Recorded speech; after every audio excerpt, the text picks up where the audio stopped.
কলকাতার এমন অনেক জায়গা আছে যেগুলোর পাশ দিয়ে আমরা কতবার যাই, কিন্তু সেখানকার ইতিহাস আর জানা হয়ে ওঠে না।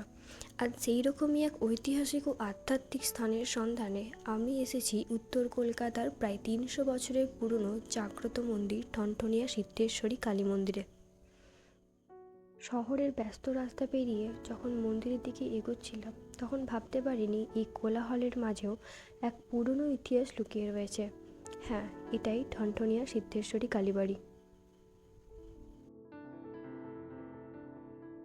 আমি এই মন্দিরে সন্ধেবেলায় এসেছিলাম, তাই মন্দিরে তখন বেশ ভিড় ছিল। সবাই অপেক্ষা করছেন মায়ের আরতি শুরু হওয়ার জন্য। ভক্তদের এই অপেক্ষার পিছনেও রয়েছে বহু বছরের বিশ্বাস। শোনা যায় একসময় এই জায়গাটা ছিল ঘন জঙ্গল আর শ্মশানভূমি। সেই স্থানে 1703 সালে তান্ত্রিক উদয়নারায়ণ ব্রহ্মচারী মা সিদ্ধেশ্বরী কালীর সাধনা শুরু করেন এবং একটি ছোট মন্দির প্রতিষ্ঠা করেন। আজ সেই মন্দিরেই মায়ের দর্শন পেতে দূর দূরান্ত থেকে মানুষ এখানে আসেন।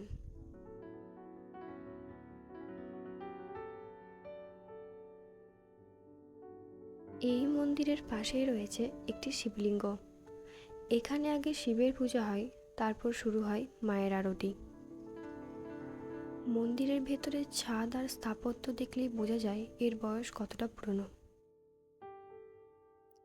জানলে অবাক হবেন, প্রথম দিকে মন্দিরটি ছিল মাটির দেওয়াল আর খড়ের ছাউনি দিয়ে তৈরি। সেই সময় মায়ের মূর্তিও উদয়নারায়ণ ব্রহ্মচারী নিজের হাতে তৈরি করেছিলেন। আর আজও সেই প্রাচীন রীতি মেনে প্রতি বছর পুরনো কাঠামোর উপর নতুন করে মাটি দিয়ে মায়ের রূপ গড়ে তোলা হয়।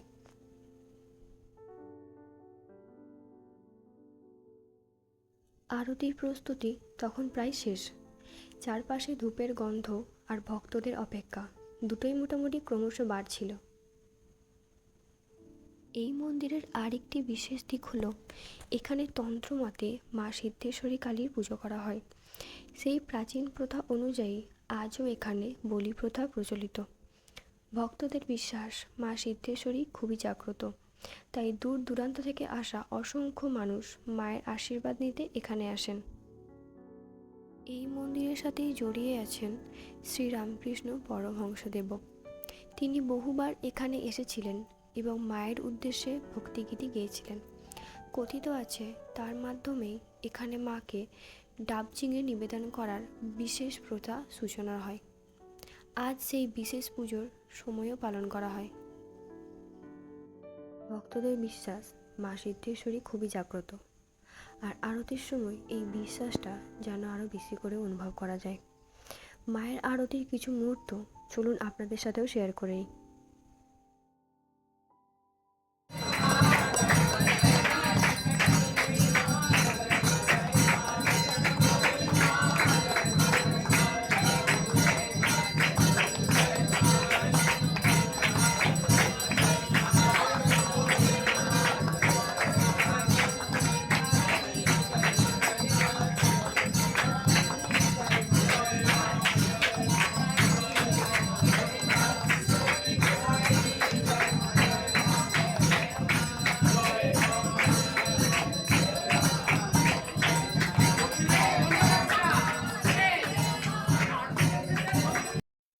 মায়ের আরতির বিভিন্ন পর্ব একের পর এক এভাবেই চলতে থাকে।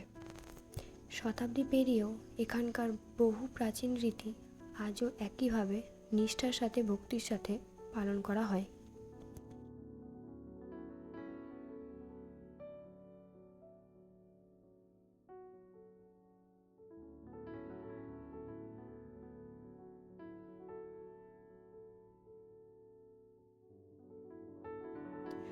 মন্দিরের বাইরে বেরাতেই চোখে পড়ে সারি সারি ফুল আর পুজোর সামগ্রীর দোকান। ভক্তরা এখান থেকে ফুলমালা প্রসাদ কিনে মায়ের পুজো দেন। ঠনঠনিয়া নামটার পিছনেও একটা গল্প আছে।